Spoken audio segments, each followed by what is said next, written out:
like that. People like that. Look at this. What are we doing? What has happened to America? Who are they? I don't know, but we'd like to meet them.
Ladies and gentlemen, please stand for the presentation of the colors.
Ladies and gentlemen, seated at the head table, Todd Gilman, Dallas Morning News. George Lehner, Pepper Hamilton. Major Garrett, CBS News. Olivier Knox, Yahoo News. Margaret Talo, Bloomberg. Josh Ernest, the White House Press Secretary. Carol Lee, the Wall Street Journal. Christy Parsons, Tribune. David Water, Tribune. Cecily Strong. Scott Horsler, National Public Radio. Jeff Mason, Reuters. Doug Mills, The New York Times. Ladies and gentlemen, would you please be seated?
Ladies and gentlemen, please join me in thanking Drum Major, Master Sergeant Dwayne King, and the Marine Band.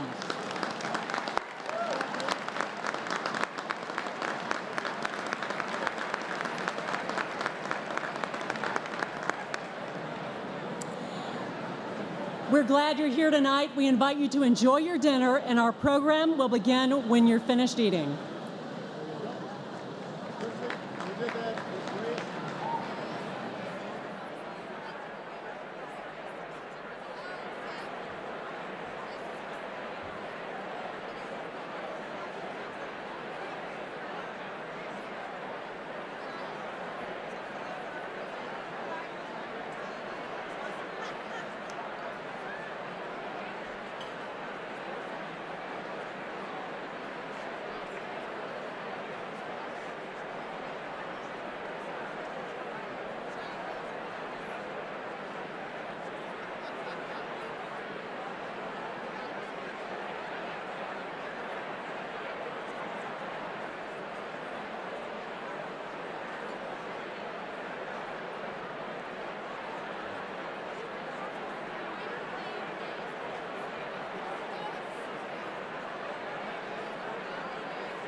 Ladies and gentlemen, please take your seats. The program will begin shortly.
Ladies and gentlemen, please welcome Christy Parsons.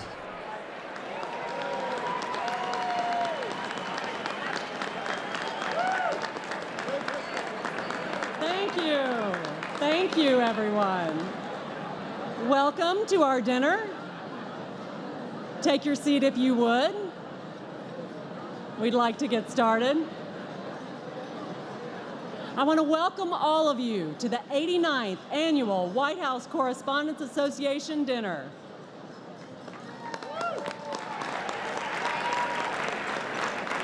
I think of this as a rite of spring, a time when we recommit ourselves as a group publicly to the common purpose that brings us all together, the fight for openness, transparency, and press freedom for ourselves and people everywhere.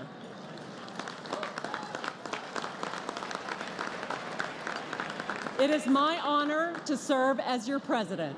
Thank you.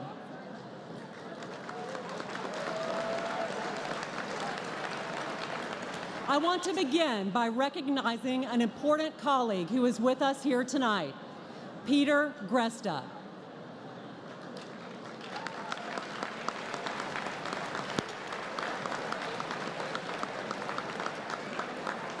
Peter is one of 3 Al Jazeera journalists who spent 400 days in prison in Egypt for the crime of practicing journalism. He is here with us tonight, partly because of the advocacy of the White House. Thank you, Mr. President.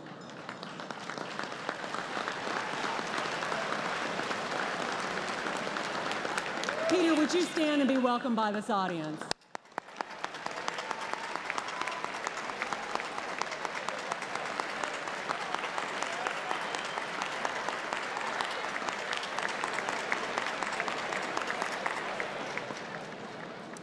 Peter and his colleagues are out of prison, but they are still in the midst of their retrial.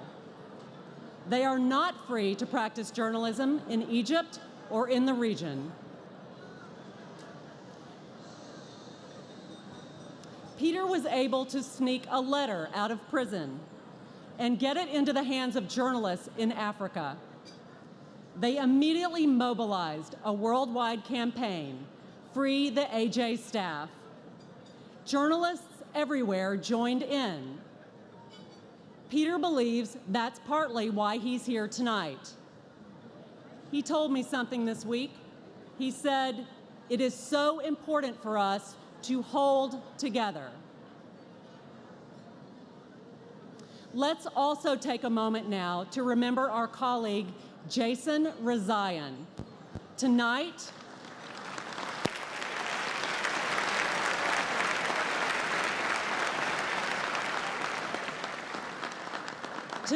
Jason is in prison in Iran, in the Evin prison, for the crime of, let me quote directly, collecting information about internal and for brother Ali, a tireless advocate for the release of his brother. Ali is seated tonight with the Washington Post. Would you please stand and be welcomed by this crowd?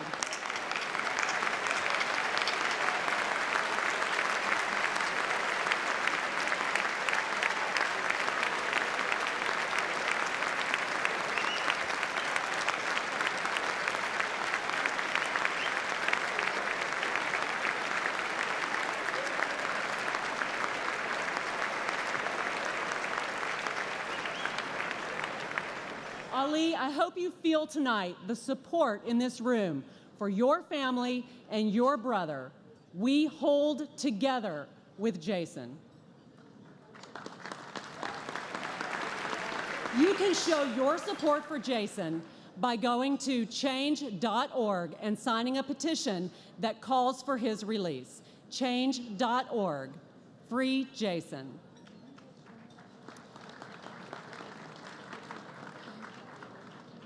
I planned at this point to stop and ask all of you to take a moment to pay silent tribute to colleagues who have died in the service of journalism.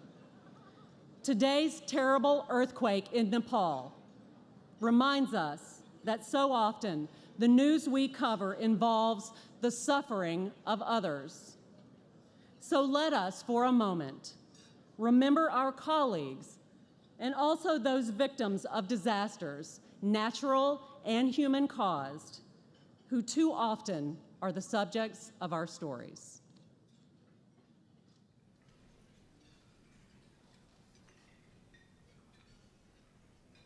Thank you. I know that each journalist in this room tonight shares a passion to live up to the calling and is committed to standing their watch. A day does not go by when somewhere we in the press are not fighting with government officials over the issue of media access. This dinner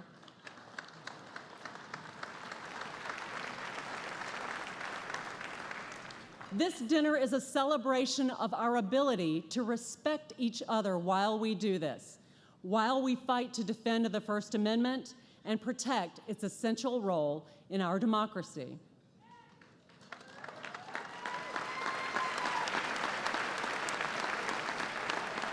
At this time, I would like to recognize those who so faithfully keep that watch. I want to take a moment and introduce you. As I do, I would like for you to stand, and please remain standing. All past presidents of the White House Correspondents Association, please stand.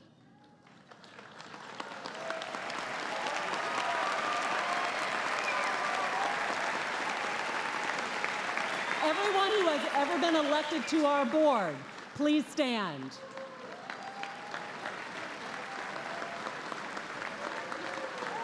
Everyone who's been elected to our board, please stand. All of you who cover the beat today, attend the briefings, serve in the pool, stand and be recognized. All of you who have ever covered the beat, attended the briefings, served in the pool, kept watch at a fundraiser, volunteered for a committee or a working group, stand up and be recognized. If you are a member of the working press, the full pool, stand and be recognized. And finally, tonight's scholarship recipients. We hope you will stand and keep watch with us one day. Please stand and be recognized. Ladies and gentlemen, the past, present, and future White House Press Corps.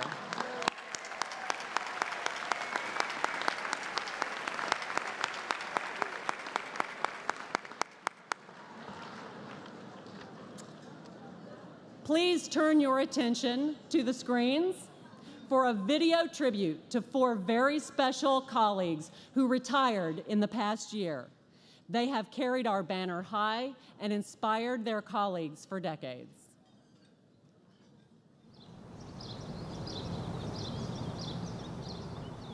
So many mornings I'd come in before sunrise and just stand there in the driveway and just look at the building and say, I can't believe a kid from Granite City, Illinois is covering the White House. But some of those first days, you walk down the driveway and there's this chill and you're looking around and man, I never thought I'd be here. When news breaks at the White House, the world watches. And Compton ABC News, the White House. And Compton ABC News with the president in Guilin, China. Each time, it's really always a wonder that it works, isn't it? At times of great crisis, covering the White House is like trying to drink from a fire hose. There is so much coming at you.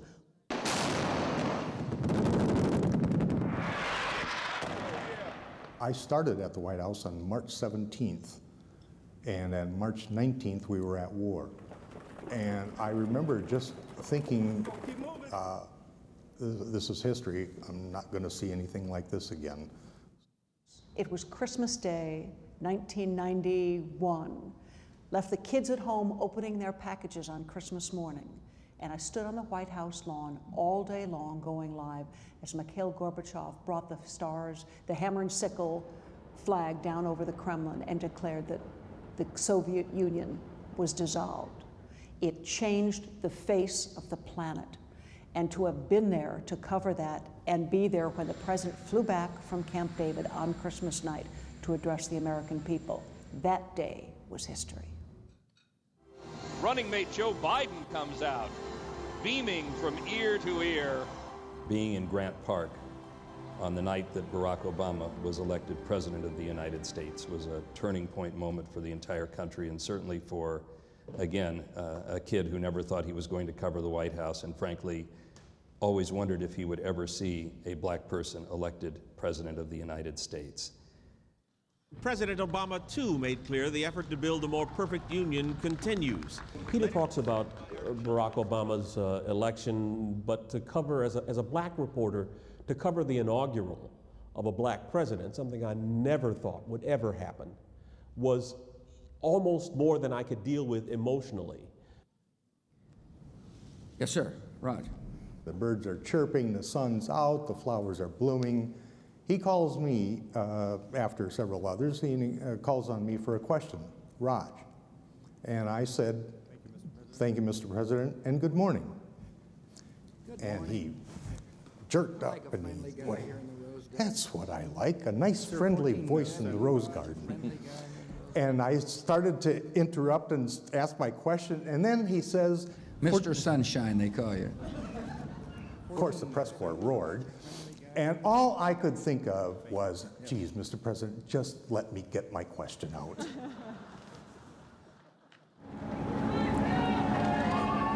Traveling with the president can bring surprises. President Clinton's trip to the Great Barrier Reef. And there, at an animal refuge of some sort, they presented President Clinton with a koala, a baby koala, coincidentally named Chelsea. And there we were, standing all around President Clinton, and he sort of thrust this koala toward me and he said, "You want to touch it? It's really soft." In Dublin, Ireland, in Seoul, South Korea, with the president at the North American Summit in Toluca, Mexico, Wendell Goller, Fox News. Peter and I were in Tokyo, and the first President Bush got sick, and the star reporters were out to dinner with Marlon Fitzwater, the press secretary at the time. Peter and I were the only people in the press room when the reports came in, and we broke the story.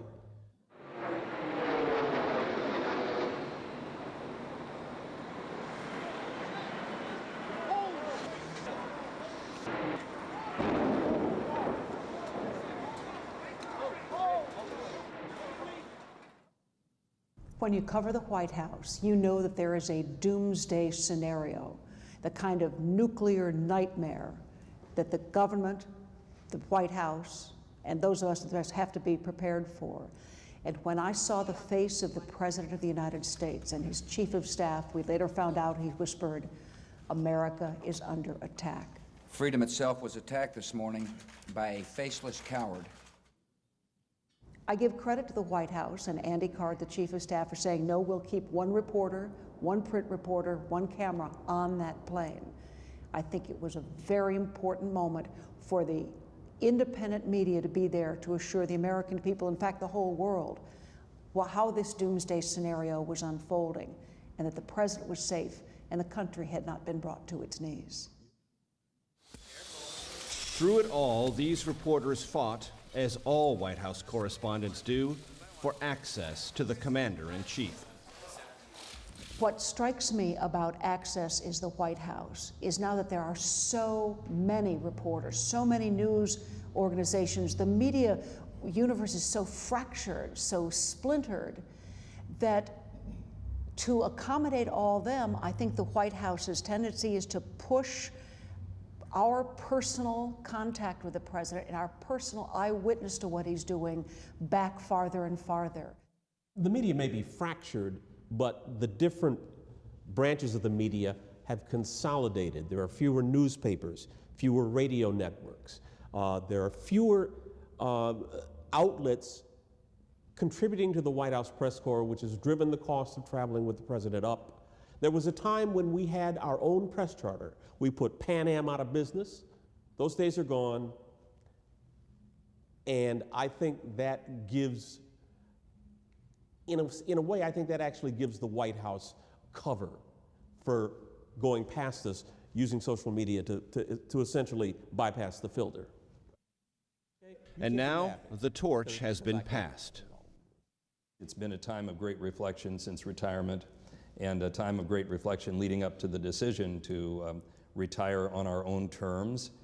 And I left the White House the same way I came in, always wondering, what would the people in my little hometown of Granite City, Illinois, want to know about this particular event that I was covering?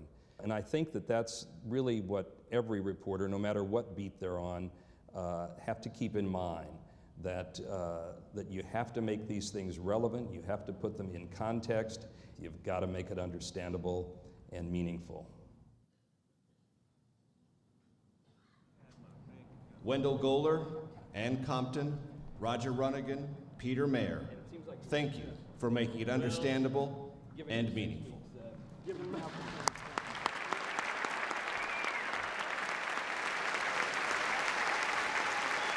And Peter, Wendell, and Roger, would you please stand and be recognized?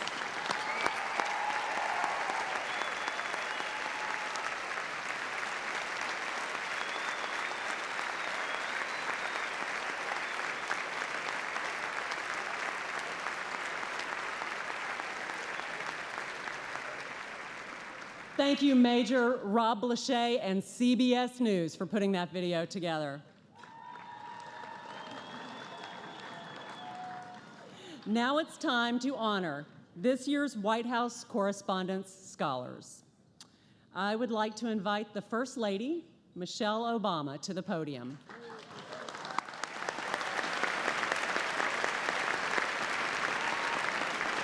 She has been committed to these scholarship presentations every year since 2009, and I know that each of this year's winners deeply appreciates their time with her, perhaps more than the tuition assistance we give them. And now I'd like to invite Margaret Talev, a bulldog of a reporter, to this podium to present the awards.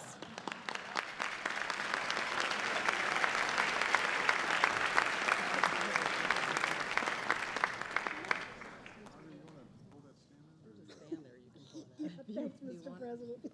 No, it's fine. Oh, God. Stop. All right, thank you. Thank you. I was going to thank Mrs. Obama anyway, but I think now I'm going to thank you again very much, mostly for your support of the scholarship program, also for that. Look, the central purpose of our group, as everybody here knows, is to promote the reporters who cover the White House and robust access to news events, to coverage, to the president, so that we can tell the world what's going on. But a very nice side project of ours, one of the best parts about being on this board, is the scholarship program, because it really is a wonderful kind of example of continuity from what we are gathered here to do, from our purpose, to passing this on to young people who are going to pick up our legacy and run with it and be our future. And this year we have a phenomenal group from all over the world. We have scholars from Egypt and first-generation Americans, and just such a diversity of talents, from video and digital to writing and sports and foreign policy and all the above. So without further ado, we would very much like to introduce this year's scholars. As I call your names, please come forward. And yeah, I think it's true. Everyone here would much rather meet you than take the money, but you get to do both. So, from Howard University, Jordan Henry of Spring Valley, New York.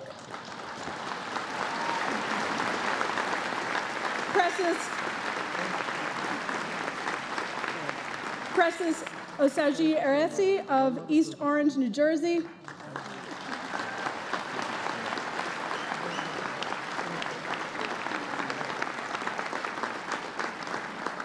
And Brandy Montgomery of Hopkins, South Carolina.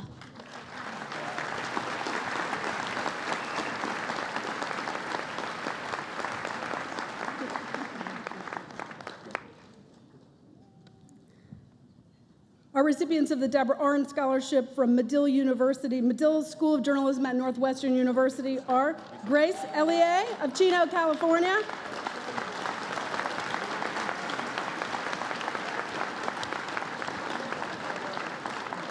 And Noor Wazwaz of Homer Glen, Illinois.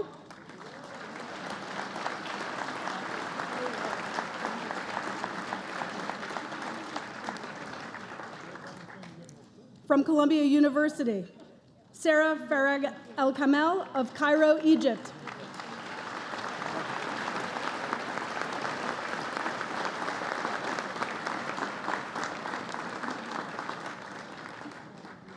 From the University of Missouri at Columbia, we have 7 scholarship winners. Here we go. Cameron Dodd from Austin, Texas.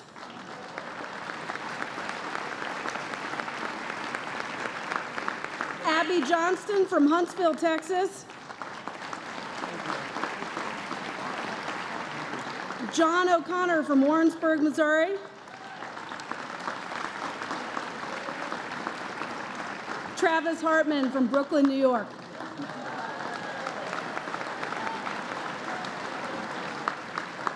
Lauren Langill from Ontario, Canada.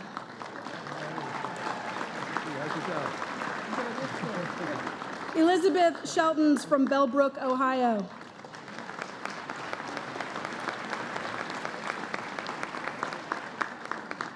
And Meredith Turk from Cleveland, Ohio.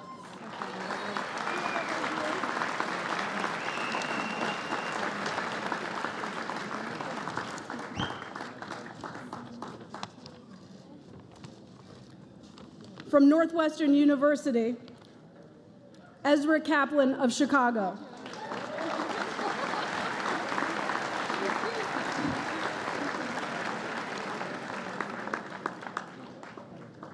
From the University of California at Berkeley, Gabriel Sanchez of West Covina, California.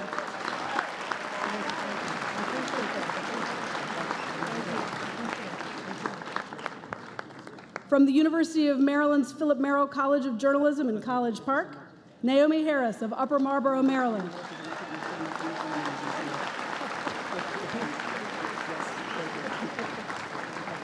And from our newest scholarship partner, the George Washington University, Mariana Sotomayor from Tampa, Florida.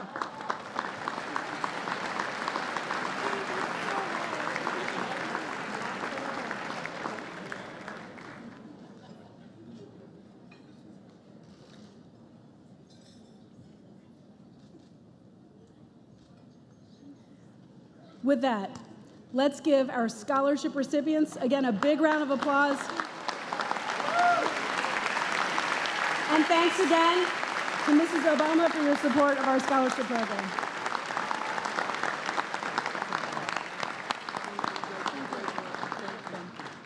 This is a great deal. Yeah, no problem. Anytime.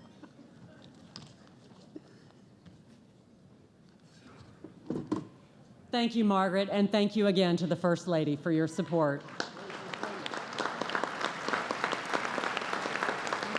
Now I'm honored tonight to present this year's winners of the White House Correspondents Association Journalism Awards. These awards are among the most prestigious in our field, and I would like to thank Ellen Shearer of Medill News Service for coordinating the judging. Thank you. And to all of you who participated as judges. Please turn your attention to the screens for a presentation about the members of the White House Press Corps who are among this year's winners.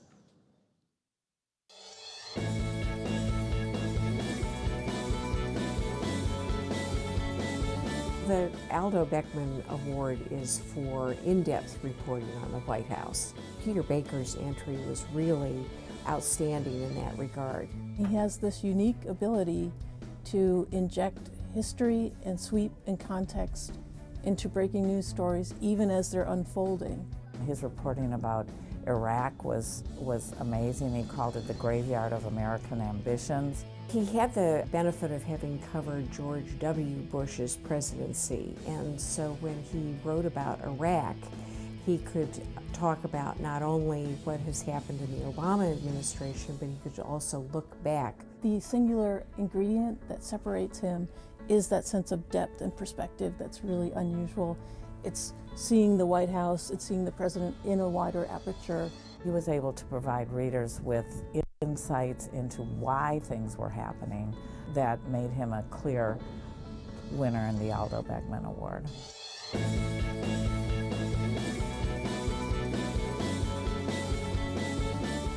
It was about 8 o'clock on a Friday night. Most of the reporters at the White House had gone home. Josh, for some reason, was still there. And all of a sudden, there was this burst of commotion. The White House was evacuated, and as they came back in, he got the official word that no big deal, just a fence jumper. Josh said, no, I'm looking around, this is not normal. He got an email from a Secret Service contact, and the contact told him that the fence jumper had made it across the White House lawn and into the White House itself.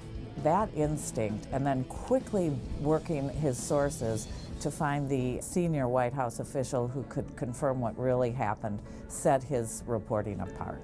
It was kind of a classic case of a really breaking news story where a lot's going on, you're uncertain of what's going on, and Josh got on top of it, kind of rode the wave. You know, you feel very comfortable knowing that Josh is on the story because you know that the story is going to be covered well.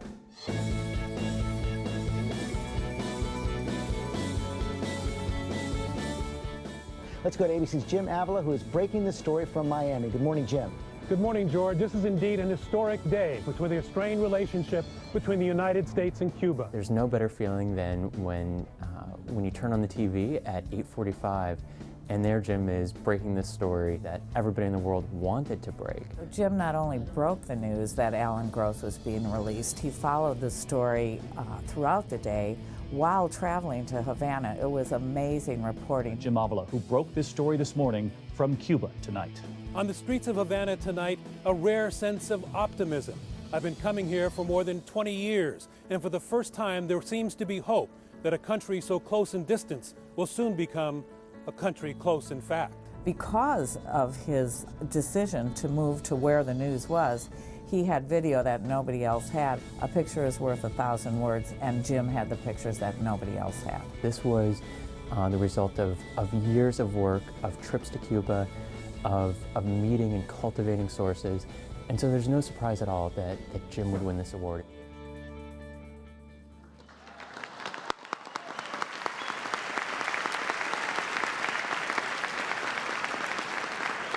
Congratulations to those three and to all of this year's winners. Thank you, Jordan Phelps and ABC News, for putting that video together. And now, to present the awards, he's a writer, he's a broadcaster, he's Major Garrett. Welcome him to the podium.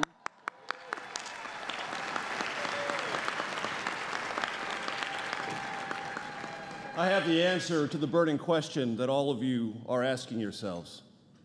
Who am I wearing? Brooks Brothers is the short answer. For the photographers, the long answer is this: Free Jason. There are more of these buttons available. All my journalistic colleagues, I urge you to get one. Let's work this case as best we can. I also want to do something that's off the program. Christy Parsons, our spectacular president, gave us a rousing call to arms, and many of us stood justifiably and applauded all of us who cover the beat or who have covered the beat. Christy Parsons, you are an exceptional leader of this board. I am honored to work with you. Stand and be recognized.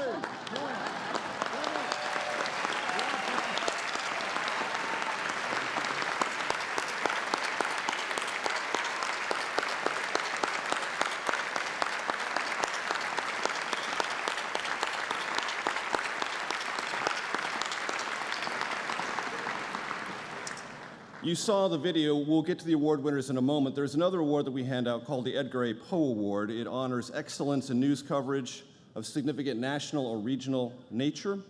It's a $2,500 award. We have 2 winners this year. One is a group of reporters from the Wall Street Journal, Gary Fields, John Emsweiler, Rob Berry, and Coulter Jones. Our judges said this about their series called America's Rap Sheet. They said it explored the roots and consequences of our country's current policing crisis, illuminating the stunning dysfunction of a system that contributes to the disenfranchisement of our most vulnerable citizens. The co-award winner of the Edgar A. Poe Award, ladies and gentlemen, a round of applause, please.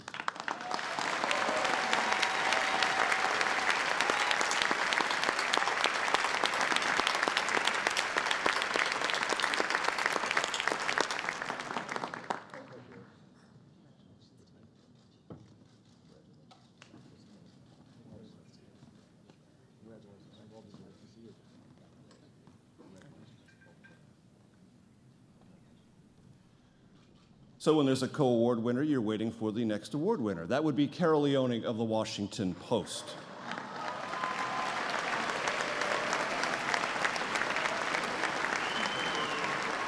I think we all know what she's getting this award for.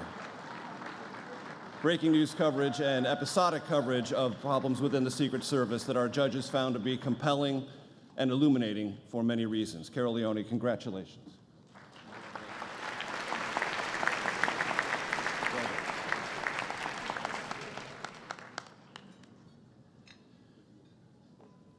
You saw the video, the Merriman Smith Award.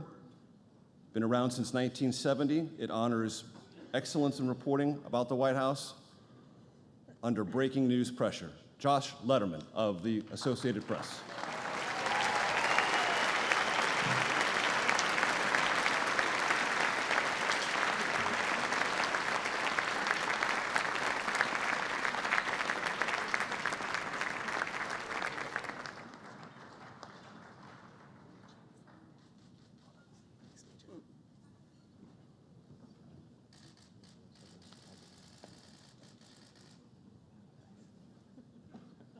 I'm delighted to say that there is a broadcast component to the Merriman Smith Award, and the recipient, as you saw in the video, ABC's Jim Avila.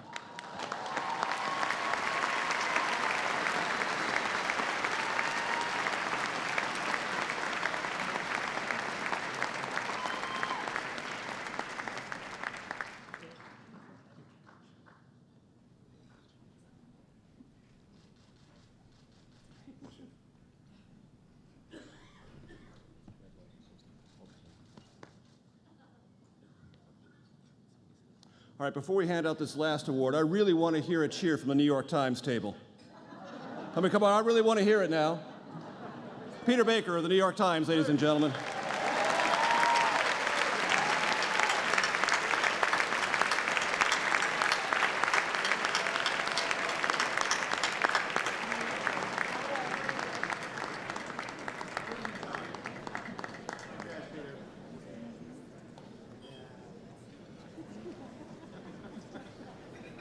They're going to be here.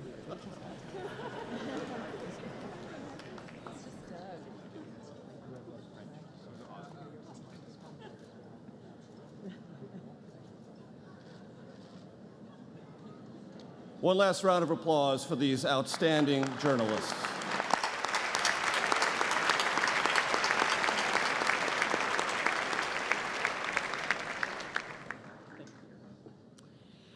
Thank you, Major. And now, what is, by tradition, our only toast of the evening. I first started covering Barack Obama in 1997. That's when he showed up at the Illinois State House to take his seat in the Illinois Senate. My keen political intuition kicked in right away. I was one of the first to see it. If he worked hard and really applied himself, he could go all the way. He could one day be mayor of the city of Chicago. Keep shooting for the stars. It's a big job. A lot has changed since then. For one thing, he's much harder to get on the phone. And it's harder to get an interview one-on-one until tonight. Mr. President, we appreciate your presence here, and we recognize it as your affirmation of the importance of the free and adversarial press.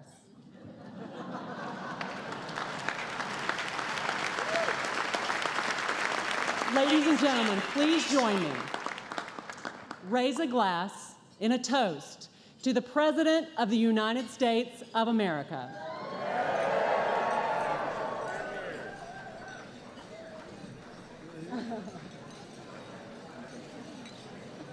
The podium is yours. The president, often criticized for his caution, is now doing things his own way. He's cut a climate deal with China. He's issued an immigration order. We'll see how far he can take it.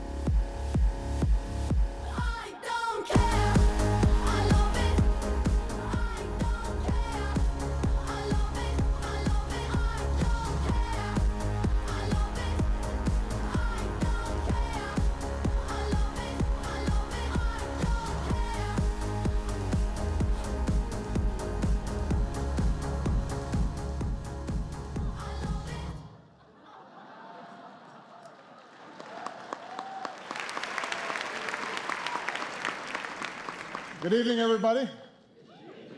Welcome to the White House Correspondents' Dinner, the night when Washington celebrates itself.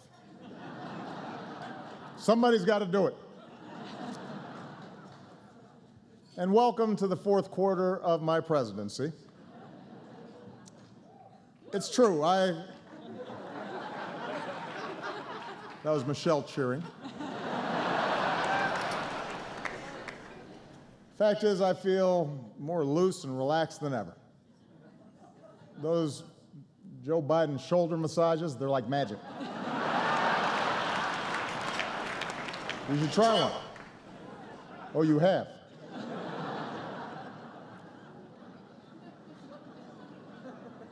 I am determined to make the most of every moment I have left. After the midterm elections, my advisors asked me, Mr. President, do you have a bucket list? And I said, well, I have something that rhymes with bucket list.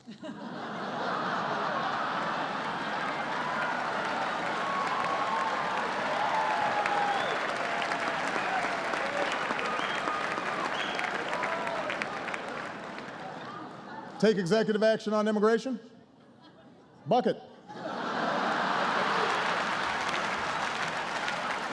New climate regulations? Bucket. It's the right thing to do. And my new attitude is paying off. Look at my Cuba policy. The Castro brothers are here tonight. Welcome to America, amigos. ¿Qué pasa? What? It's the Castros from Texas? Oh. Hi, Joaquin. Hi, Julian. Anyway, being president is never easy. I still have to fix a broken immigration system, issue veto threats, negotiate with Iran, all while finding time to pray 5 times a day. Which is strenuous. And it is no wonder that people keep pointing out how the presidency has aged me. I look so old, John Boehner's already invited Netanyahu to speak at my funeral.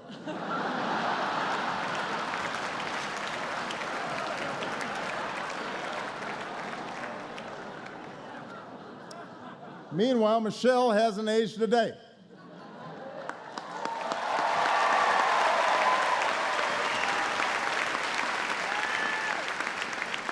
I ask her what her secret is. She just says, fresh fruits and vegetables. It's aggravating.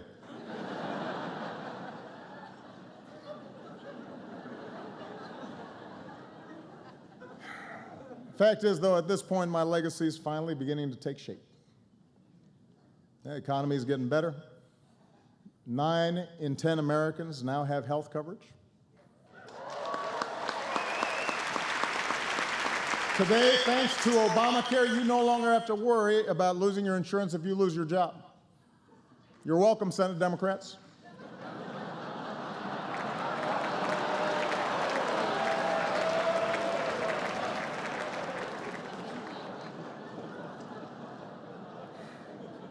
Now, look, it is true I have not managed to make everybody happy. 6 years into my presidency, some people still say I'm arrogant and aloof, condescending. Some people are so dumb. No wonder I don't meet with them. And that's not all people say about me. A few weeks ago, Dick Cheney says he thinks I'm the worst president of his lifetime. Which is interesting because I think Dick Cheney is the worst president of my lifetime.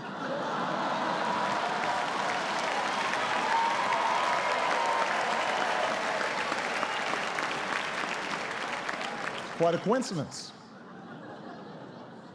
I mean, everybody's got something to say these days. Mike Huckabee recently said, people shouldn't join our military until a true conservative is elected president. Think about that. It was so outrageous, 47 Ayatollahs wrote us a letter trying to explain to Huckabee how our system works.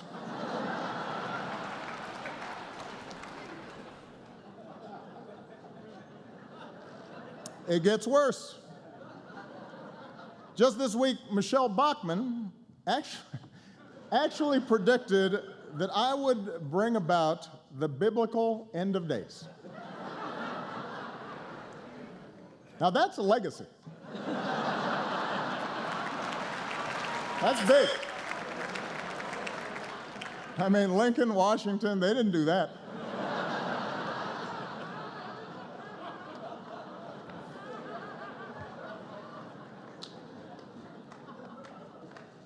But, you know, I just had to put this stuff aside. I've got to stay focused on my job because for many Americans, this is still a time of deep uncertainty. For example, I have one friend, just a few weeks ago, she was making millions of dollars a year, and she's now living out of a van in Iowa.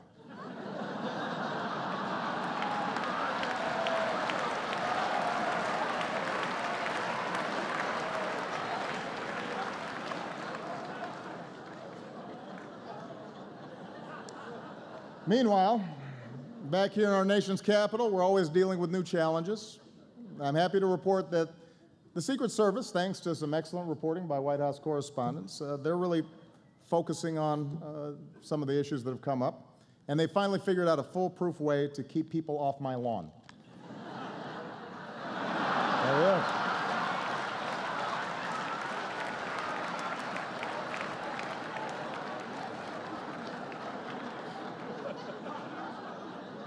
It works. And it's not just fence jumpers. Some of you know a few months ago a drone crash landed out back. That was pretty serious, but don't worry. We've installed a new state-of-the-art security system.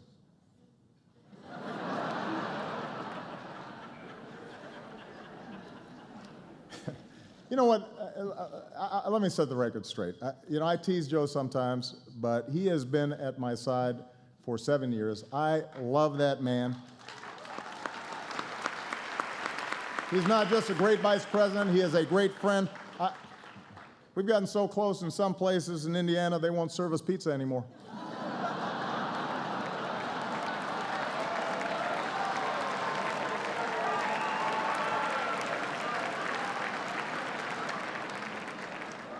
I want to thank our host for the evening, the Chicago girl, the incredibly talented Cecily Strong.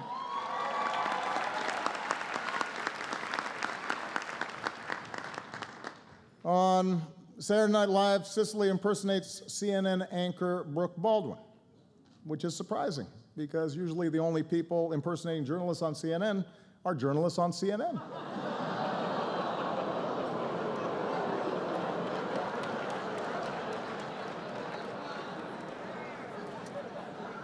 ABC is here with some of the stars from their big new comedy, Blackish. It's a great show, but I have to give ABC fair warning. Being blackish only makes you popular for so long. Trust me. There's a shelf life to that thing.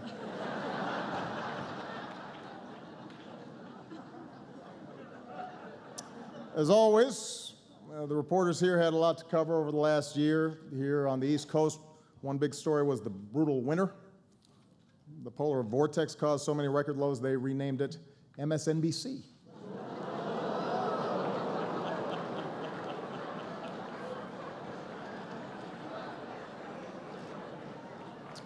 But of course, let's face it, there is one issue on every reporter's minds, and that is 2016. Already we've seen some missteps. It turns out Jeb Bush identified himself as Hispanic back in 2009. Which, you know what, look, I understand. It's an innocent mistake. Reminds me of when I identified myself as American back in 1961.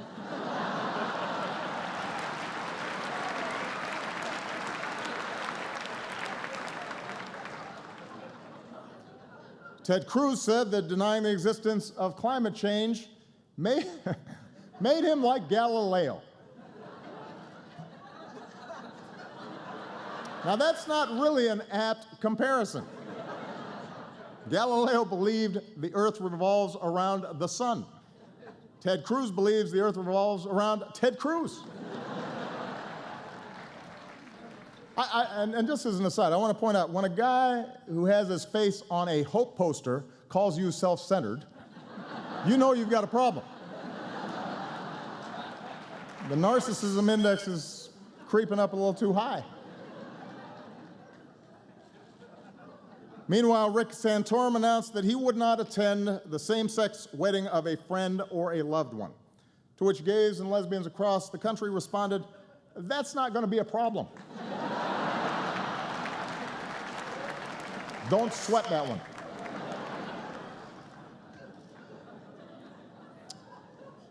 And Donald Trump is here. Still.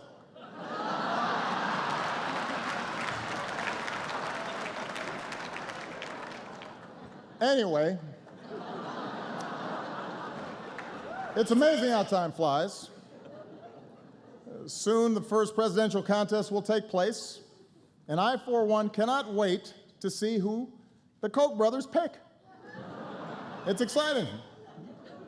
Marco Rubio, Rand Paul, Ted Cruz, Jeb Bush, Scott Walker. Who will finally get that red rose?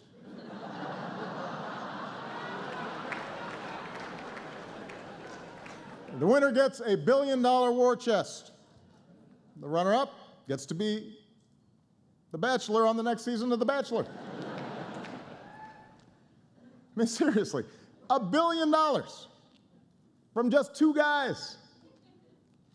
Is it just me, or does that feel a little excessive? I mean, it's almost insulting to the candidates. The Koch brothers think they need to spend $1 billion to get folks to like one of these people. It's got to hurt their feelings a little bit. And look, I know I've raised a lot of money too, but in all fairness, my middle name is Hussein. What's their excuse?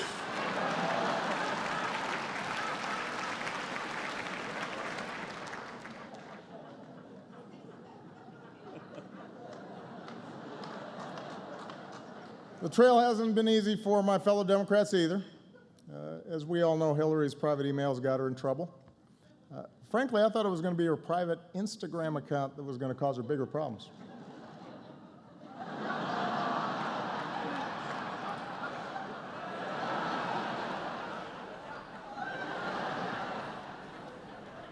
Hillary kicked things off by going completely unrecognized at a Chipotle. Not to be outdone, Martin O'Malley kicked things off by going completely unrecognized at a Martin O'Malley campaign event.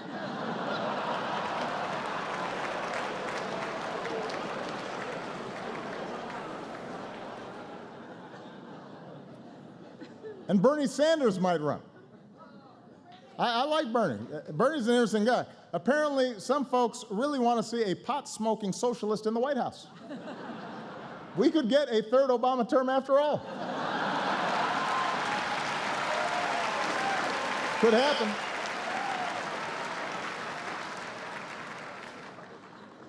Anyway, as always, I want to close on a more serious note. You know, I often joke about tensions between me and the press, but honestly, what they say doesn't bother me. I understand we've got an adversarial system. I'm a mellow sort of guy. And that's why I invited Luther, my anger translator, to join me here tonight.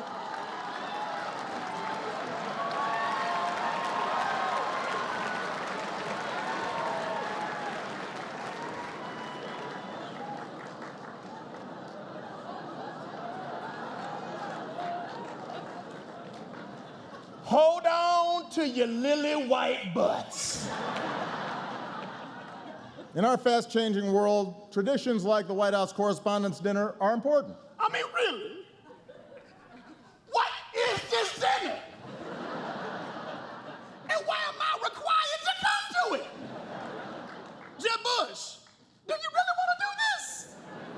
Because despite our differences, we count on the press to shed light on the most important issues of the day. And we can count on Fox News to terrify old white people with some nonsense. Sharia law is coming to Cleveland, run for the damn hills! Y'all's ridiculous. We won't always see eye to eye. Oh, and CNN, thank you so much for the wall-to-wall Ebola coverage. For 2 whole weeks, we were one step away from the Walking Dead. And then you all got up and just moved on to the next thing. That was awesome. Oh, and by the way, just if you haven't noticed, you don't have Ebola. Bitch, Obama's Katrina was that one. Was that 19 or was it 20? Because I can't remember. Protecting our democracy is more important than ever. For example, the Supreme Court ruled that the donor who gave Ted Cruz $6 million was just exercising free speech. Yeah, it's the kind of speech like this. I just wasted $6 million. And it's not just Republicans. Hillary will have to raise huge sums of money, too. Oh, yeah. She gonna get that money. She gonna get all the money. Khaleesi is coming to Westeros.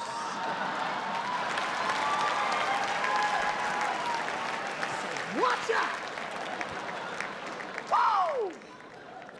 The nonstop focus on billionaire donors creates real problems for our democracy. And that's why we're running for a 3rd term. No, we're not. We're not? No. Who the hell said that?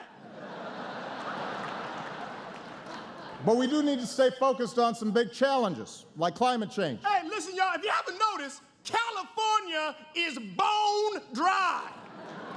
It looked like a trailer for the new Mad Max movie up in there. Y'all think that Bradley Cooper came here because he wants to talk to Chuck Todd? He needed a glass of water. Come on. The science is clear. The science is clear. 9 out of the 10 hottest years ever came in the last decade. Now, I'm not a scientist, but I do know how to count to 10. Rising seas, more violent storms. You got mosquitoes, sweaty people on the train stinking it up. It's just nasty. I mean, look at what's happening right now. Every serious scientist says we need to act. The Pentagon says it's a national security risk. Miami floods on a sunny day, and instead of doing anything about it, we've got elected officials throwing snowballs in the Senate. Okay, Mr. Okay, I think I got it, bro. It is crazy. What about our kids? What kind of stupid, short-sighted, irresponsible bull? Whoa, hey! What? Okay, no, hey.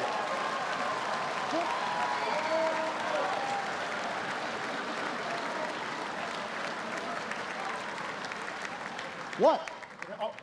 All due respect, sir, you don't need an anger translator. You need counseling. So now I'm out of here, man. I ain't trying to get into all this. Go.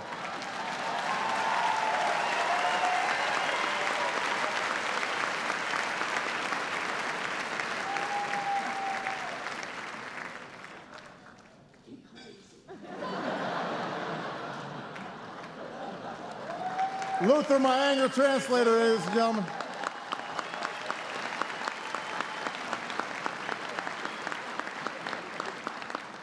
Now that I got that off my chest. You know, investigative journalism, explanatory journalism, journalism that exposes corruption and injustice and gives voice to the different and the marginalized, the voiceless. That's power. It's a privilege. It's as important to America's trajectory, to our values, our ideals, than anything that we could do in elected office. We remember journalists we lost over the past year. Journalists like Stephen Sotloff and James Foley, murdered for nothing more than trying to shine a light into some of the world's darkest corners.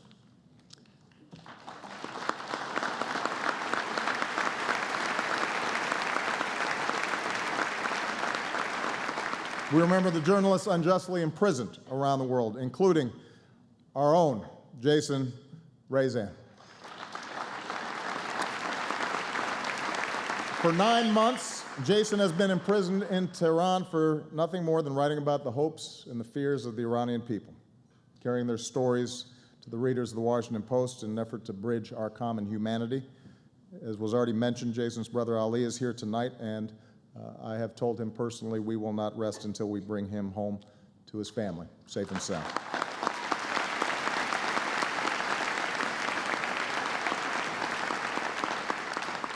These journalists and so many others view their work as more than just a profession, but as a public good, an indispensable pillar of our society. So I want to give a toast to them.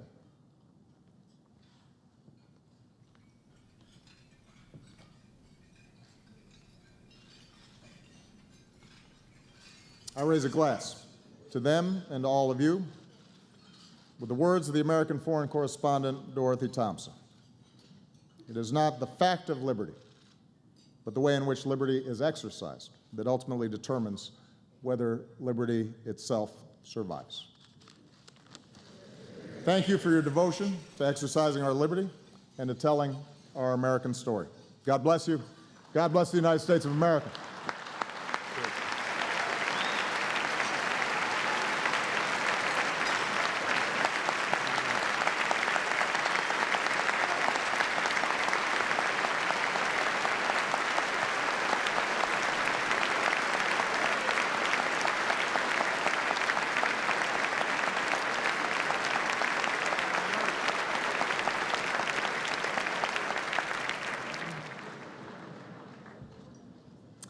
Before I introduce our final speaker, let me take a moment to acknowledge the hard work of several people whose assistance and friendship have been so valuable during this past year.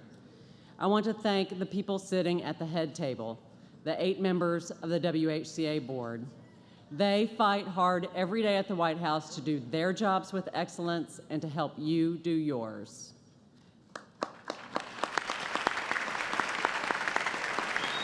I especially want to thank Vice President Carol Lee. No one fights harder for what she believes is right than Carol. She is a fierce advocate for press freedom, and she will be your president next year.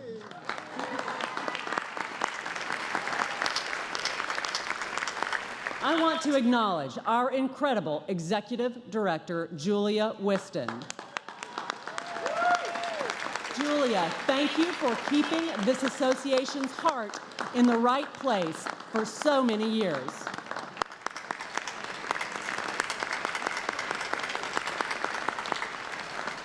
Thank you, George Lehner, our lawyer, for your insightful counsel and devotion to our core mission of fighting for openness and transparency. I thank the Tribune Publishing Bureau for their support, especially my outstanding bureau chief, David Lauder, and my White House colleagues, Kathleen Hennessy, Mike Memoli, and Amy Fiscus. I thank a couple of visionary editors, Devon Maharaj of the Los Angeles Times and Jerry Kern of the Chicago Tribune. All of us are fortunate to work for wise, corporate leaders at Tribune Publishing. And finally, my family visiting from Alabama and Tennessee. I say hi to my dad who's watching this on Fox News. And my family right here in DC, Cody, Mandy, and Paul.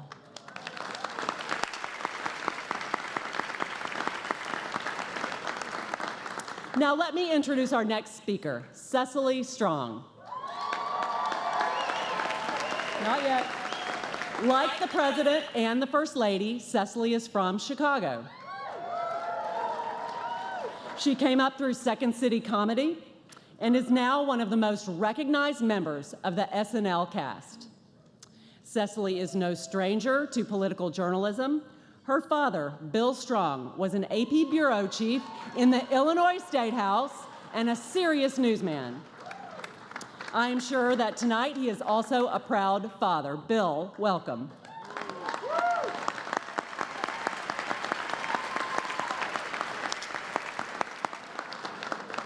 At last year's dinner, Association President Steve Thoma drew attention to the increasing diversity of the White House press corps. Tonight, we strike a blow for diversity in political commentary. I don't know why, but women almost never serve in the position that Cecily assumes tonight. It's about time. Cecily, I gladly welcome you to this podium.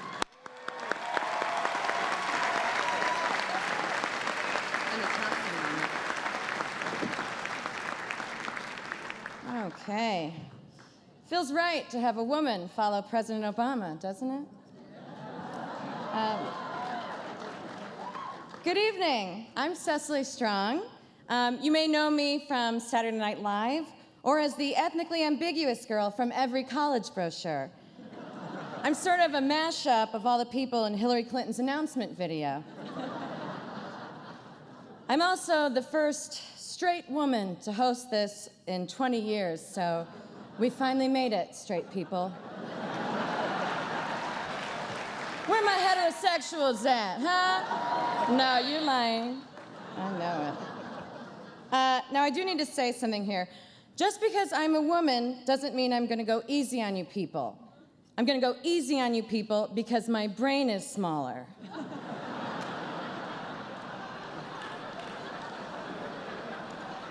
I feel very lucky to be here. Last year's host, Joel McHale, proves that speaking at this dinner is an amazing opportunity that can take you from starring in a show on NBC all the way to starring in that same show, but on Yahoo.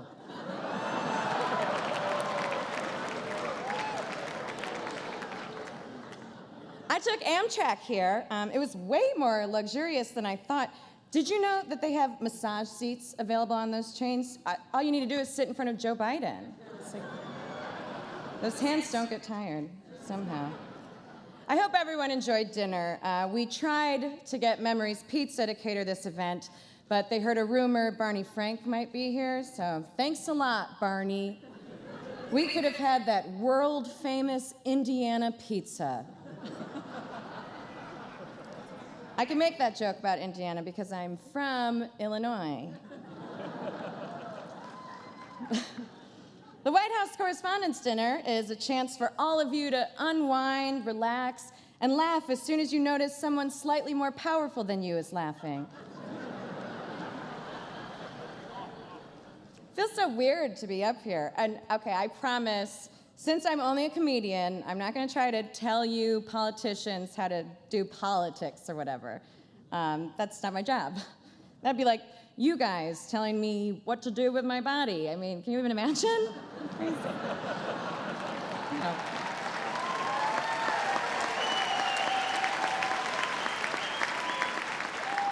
Now, tonight's event is being broadcast on C-SPAN, so to some viewers watching at home on C-SPAN, hello. But to most viewers watching at home on C-SPAN, meow.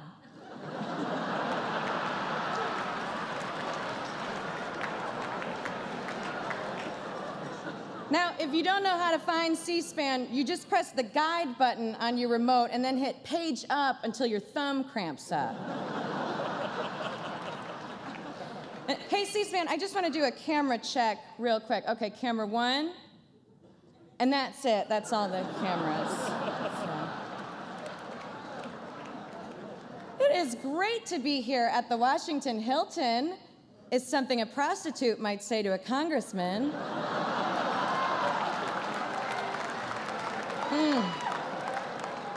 The Washington Hilton, you guys. Man, if these walls could talk, they'd probably say, "Clean me." You know, it's crazy to think that our president is right here in the ballroom of a Washington Hilton. And it's even crazier to think that our vice president is right now in the ball pit of a Washington Chuck E. Cheese. But seriously, the Washington Hilton is great. And I bet that when the president walked in and saw all those bellhops, he thought, finally, some decent security. No, it's okay. I'm just kidding. No, because let's give it up for the Secret Service. Yeah. I don't want to be too hard on those guys, you know, because they're the only law enforcement agency in the country that will get in trouble if a black man gets shot. Are you saying boo or are you saying true? Tonight brings together so many different ways of delivering the news, but you're all in this together. From the networks at the front, to the internet and cable in the back, all the way to the incredible print journalists who are bussing the tables. MSNBC is here. I love MSNBC. You know, even their call letters are long-winded. Just a great variety of shows. Rachel Maddow, Lock Up Abroad, Lock Up Raw, Lock Up SUV, Lock Up en Espanol, Lock Up Bloopers. MSNBC shows so many prison documentaries, they're making Ed Schultz get a teardrop tattoo. It's real. Fox News is here. Now, Fox News has been losing a lot of viewers lately, and may they rest in peace. That's nice to say. That channel is all hot blonde ladies and old dudes. You know, every show on Fox News looks like a party scene from Weekend at Bernie's. And you gotta give it up for CNN. You know, it's just comforting to know that whenever a big story breaks, I can turn to CNN and watch Anthony Bourdain eat a cricket. Huffington Post is here. Hey, way to go on that partnership with AOL. Everyone in my chat room won't stop talking about it. BuzzFeed is here, but I can show you a listicle of 17 reasons why they shouldn't be. And you guys, don't forget, USA Today is here. Of course, they're only here because they were slipped under the hotel door. Now that's USA Today, unless today is Saturday or Sunday. NPR is here. Yeah, they're right at the front. NPR had a lot of success with Sarah Koenig's Serial podcast, which finally answered the question, what would it be like if somebody gently whispered an episode of Dateline? And Sarah, I'm so sorry you weren't able to get your +1 out of jail in time. Sarah Koenig must be so pissed about the jinx. It's Serial, but with an ending. Hey, Sarah, next season, pick someone who definitely did it, like Amanda Knox. There's DNA on the knife, you guys. NBC is here. You know, even us at SNL got criticized this year for making fun of ISIS. Now, I think that's unfair. I mean, if anyone is guilty of taking ISIS too lightly, it's you know.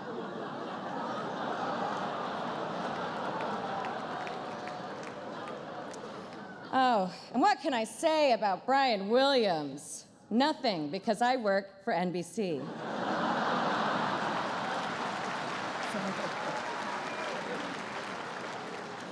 Oh, there are so many stars from so many great shows here.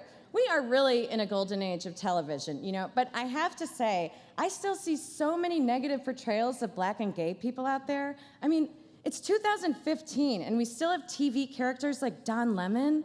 It's ridiculous.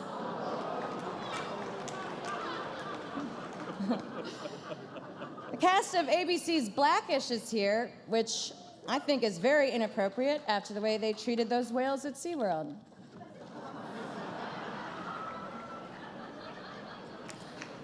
Some of the cast of the epic fantasy series Game of Thrones is here, and they told me that even they have never seen this many nerds before. Naomi Campbell's here. Now, Naomi, you're lucky Hillary Clinton is not here, because if you threw your BlackBerry at her, she would just delete everything right off of it. Hillary Clinton said that she used her private email because she didn't want to use more than 2 devices. Now, if that sounds familiar, it's because it's also one of the rules from the sex contract in 50 Shades of Grey. Some of the cast of Downton Abbey is here, thanks to a generous donation from the constituents of Aaron Schock. Now, speaking of Aaron Schock, you might notice I'm a little tan. I just got back from the most fabulous trip that Aaron took me on, and I brought my Instagram photos to share with you. So you're probably familiar now with this picture of Schock surfing in Hawaii, but can we just widen out a little? Yeah, see, there's me. By the end, I didn't even need a surfboard. I just used Aaron's abs. Then we went diving into this cool swimming pool he had built. It hurt when I landed.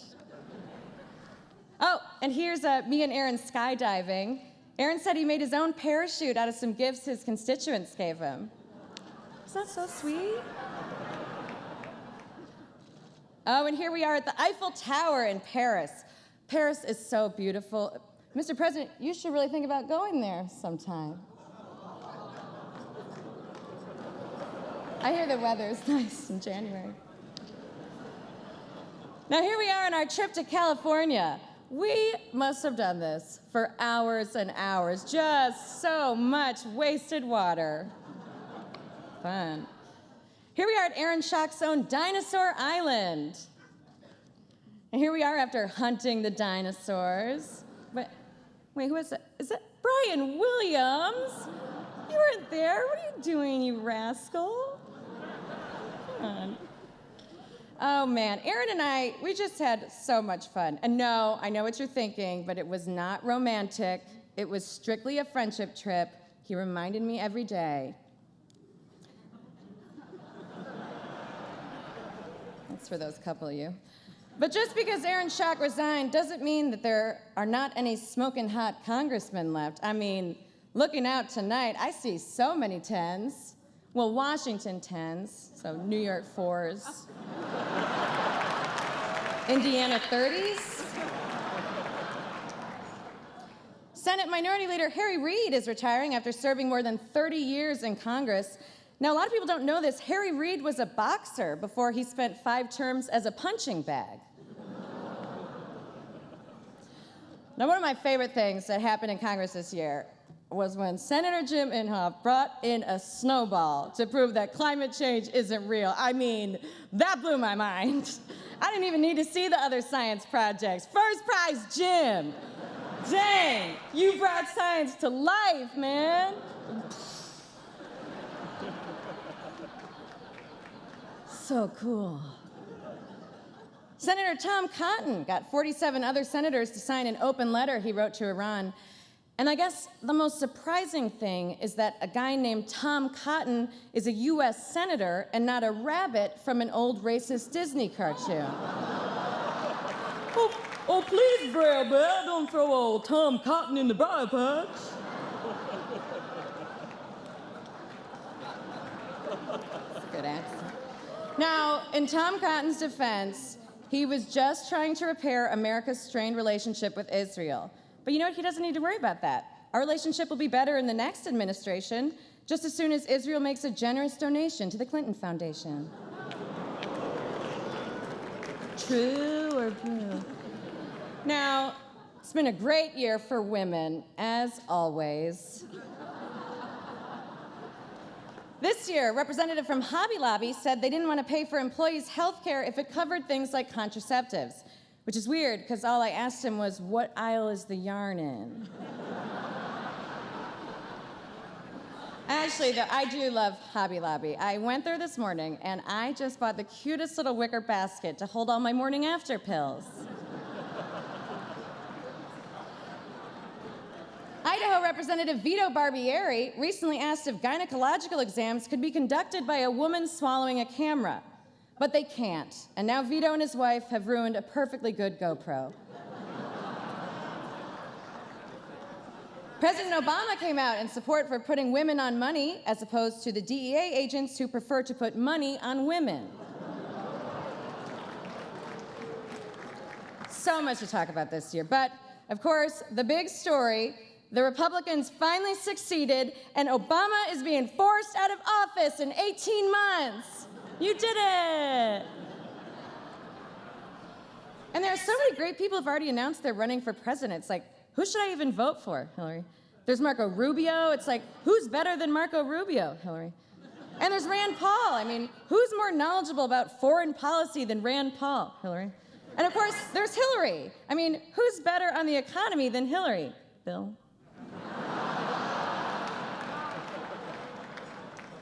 Hillary's campaign slogan is, "It's your time," which I assume is what she says into a mirror while she's deadlifting 200 pounds. I'm excited about Hillary running, though I'm not sure she's excited about having to run.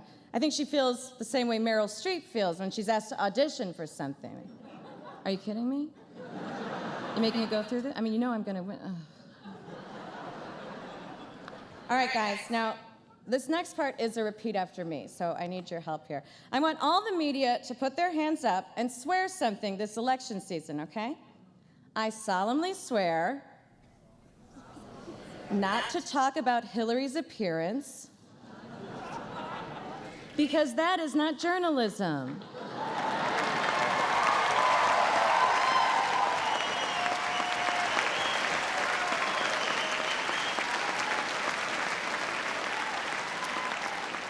Also, Cecily Strong looks great tonight. Now, I don't want you to take any of this as an endorsement for Hillary Clinton, because I would never blindly endorse a candidate I don't play on SNL. But Hillary Clinton has her work cut out for her. Her Democratic challengers are a who's who of who's that. Jim Webb, Lincoln Chafee, Silas Phelps, Peter Wilkes. Now, those last two were characters from The Adventures of Huckleberry Finn. But you didn't even notice, did you? How about that? And let's not forget Martin O'Malley.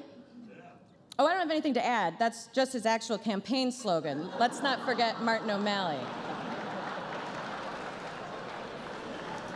Lincoln Chafee's considering entering the race. Lincoln Chafee thinking he can be president is like watching a dog look for its dead owner. Like, oh, he doesn't know.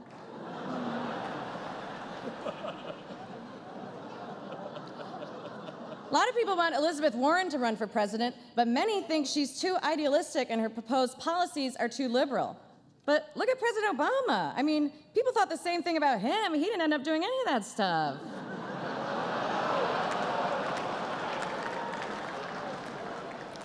Now, the Republican field is ideologically diverse, including people like Ted Cruz, who's a Tea Partier, and Rand Paul, who's a libertarian, and even people like Chris Christie, who's a Democrat.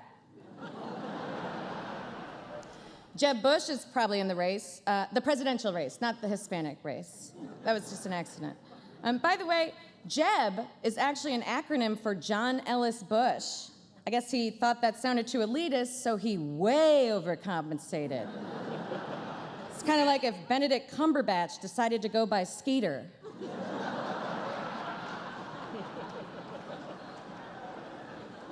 Marco Rubio is running for president. When Jeb Bush found out, he said, "Ay, Dios mío." Marco Rubio makes Mitt Romney seem relaxed on the air. I just hope Marco gets comfortable in front of a camera before he has to go on TV to endorse Jeb. That one. Chris Christie has said that if he's elected president, he would crack down on states who have legalized marijuana because he believes marijuana is a gateway drug. So, like a bridge to other drugs?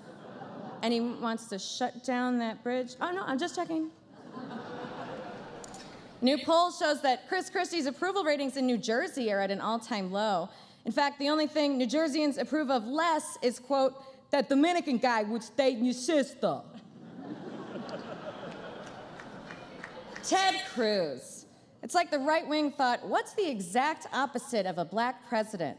How about a Canadian Latino who'll never be president? No, it's true. He was born in Canada, a child of Cuban immigrants. I kind of can't believe he wasn't in Hillary's announcement video. Carly Fiorina is considering running for president. Seems like a lot of work just to be a Fox News pundit. Rand Paul has announced that he's taking over the family's not being president business. And yes, that's Rand, as in he didn't get elected, but at least he ranned. Now, Paul's a libertarian, which, if you're unfamiliar, a libertarian is just a Republican that you have to block on Twitter. Rand Paul's campaign slogan is, defeat the Washington machine, unleash the American dream. The American dream, of course, is the model name of Rand Paul's wig. Well, enough talk about 2016. Let's talk about the most important person in the room, my leader, the person I'm so glad is in the White House, Michelle Obama.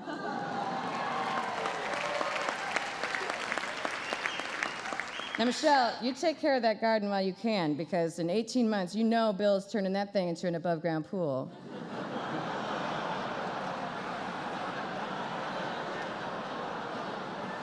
But seriously, Michelle Obama, what an amazing woman. A Harvard-educated lawyer, a fierce advocate for LGBT rights, and the founder of the Let's Move campaign to combat childhood obesity. It is a dream to sit next to you, but it's a nightmare to eat next to you. Actually, I have a confession. You know when I got up to go to the bathroom for like 20 minutes? I hid a cheese pizza behind the toilet in there, and I ate it. I'm sorry. And of course, Mr. President, thank you so much for taking time away from being on Jimmy Kimmel to be here. It's amazing to be seated with the president having this fancy dinner, and I know this must have cost a ton of food stamps, so thank you. I can say that, because a lot of you probably don't know this, but President Obama and I actually grew up together in Chicago. I remember when we used to go down to the Cabrini Green basketball courts. I'd lace up a pair of Jordans, he'd slip on a pair of my mom's jeans, and we would just miss three-pointers until sundown, when of course we'd have to stop and pray to Mecca. But those were simpler times. Now you got problems with Congress, with Putin, with Israel. You said it yourself. We can't solve these problems by holding hands and singing Kumbaya. Kumbaya, of course, is the village in Africa where the president was born. Am I saying that right? Kumbaya? Is it?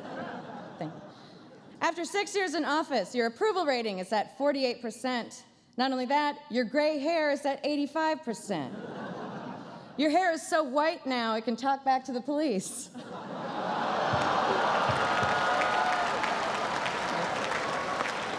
We'll high-five about that later. President Obama, I bet you wish you were coming into office in 2016 instead of 2008. Probably should have let Hillary fix the economy for the last 8 years. Then it could be you running away from her successful presidency. Mr. President, you probably get this a lot, but you're a lot like Madonna. You've both given this country so much, but in like a year and a half, you gotta stop. Mr. President, it was a true honor to be here tonight, and thank you to the White House Correspondents Association, whatever that is. But I have to finish up because the exterminators need to get into this room. I've got a bathroom pizza to finish. So thank you so much, and good night.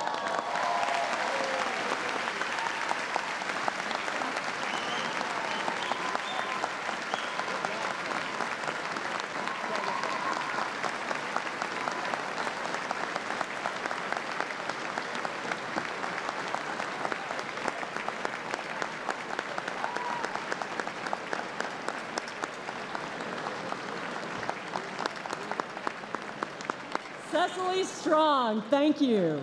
Wonderful. Now, to bring our evening to a close, I would like for you all to remain seated while Carol Lee escorts the President and the First Lady from the stage. Good job.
I first started covering Barack Obama in 1997.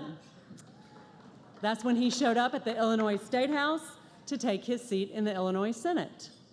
My keen political intuition kicked in right away. I was one of the first to see it. If he worked hard and really applied himself, he could go all the way. He could one day be mayor of the city of Chicago. Keep shooting for the stars. It's a big job. A lot has changed since then. For one thing, he's much harder to get on the phone. And it's harder to get an interview one-on-one until tonight. Mr. President, we appreciate your presence here, and we recognize it as your affirmation of the importance of the free and adversarial